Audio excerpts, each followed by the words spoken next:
Amongst the new additions in Age of Sorcery Chapter 2 is the Maze set. This introduces placeable hedges designed to be used in mazes and gardens, but are they worth the price? Let's find out.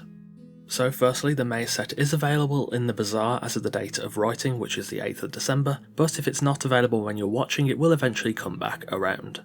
The Maze set costs 1000 Crom coins and includes 5 items: Hedge Corner, Hedge Corridor, Cross, End Cap and T-junction pieces. In terms of appearance, the pieces are made of a fairly convincing mass of leaves and foliage shaped into a fairly narrow hedge-like form. There's a lot of detail in these pieces, but fortunately the pieces are entirely static, with no wind sway or any other animation, meaning they don't really seem to hit the performance all that much, which is something I was initially worried about. They're held up by a collection of roots at the bottom, which does look a tad unnatural, but it isn't a massive detriment. When placing these maze pieces, the collision box is fairly forgiving. It behaves well with rotation and can be placed quite close to other maze pieces, though it does tend to misbehave near the edges of foundations, unfortunately. Due to having such a tight collision box, you can usually squeeze through some fairly small gaps between hedges that you may otherwise assume you couldn't fit through. Due to their nature as a placeable, they're free place without any snapping. This is both good and bad, as whilst you do have the freedom to place them as you please, they can end up being fiddly, and constructing an entire maze or garden can take a good while. I think it would have been interesting to have these snappable to foundations like walls are. In fact, I even think it would have been a great opportunity to have a placeable with 2 modes, so you can choose if you want to snap it or free place it.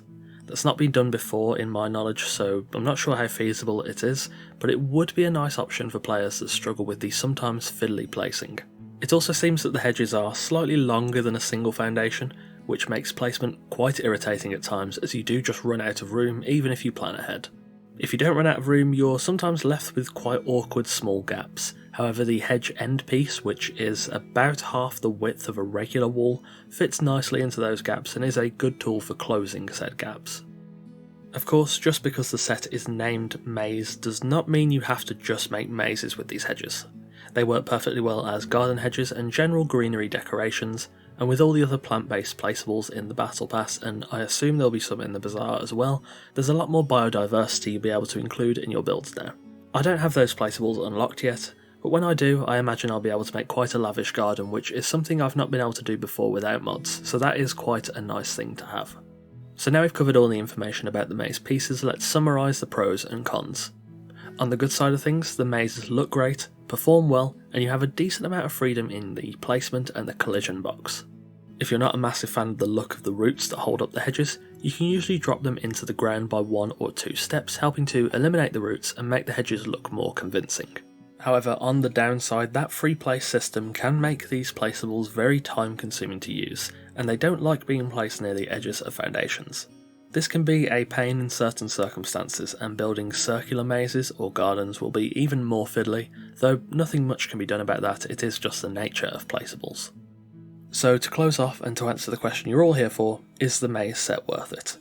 For all its difficulties with being fiddly to use, I think the maze set is very good, and if you like the idea of building mazes and gardens, you'll probably get a lot of use out of this set.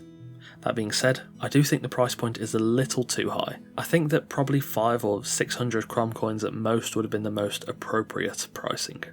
This set has a lot of potential uses, but the price is a bit high for the items you actually receive. Overall, I think the value of this set is very dependent on how much you're personally willing to pay for hedge pieces, of which there is nothing similar in game, and what type of builder you are. Some people simply won't get much use out of these mazes, and for them it won't be worth it, but avid builders and decorators may get a lot of usage out of this set despite the price being too high. And there we have it, a review of the new maze set added to Conan in Age of Sorcery Chapter 2. Let me know what you think of this set in the comments below. It's definitely targeted at the PvE and roleplay guys, and with it being a fairly new type of item added into the base game, I am curious to know what other people think about it and how they plan to use it. If you enjoy my content, all the links to my Twitch, Twitter, Discord, Patreon, Host Havoc affiliate page, NordVPN discount and NordPass discount are available in the description below. However, of course, you can simply just leave a like, a comment or subscribe. Any of those are very greatly appreciated. Patrons get a bunch of nice benefits, including sneak peeks of videos, your name in every video, custom made wallpapers in 1080p and 4K resolutions, full-size build blueprints, Discord roles and more. That being said, a massive thanks to all of our esteemed coffee cultists on screen now for continuing to support the channel over on Patreon. Again, thanks for watching, take care, and I'll see you soon.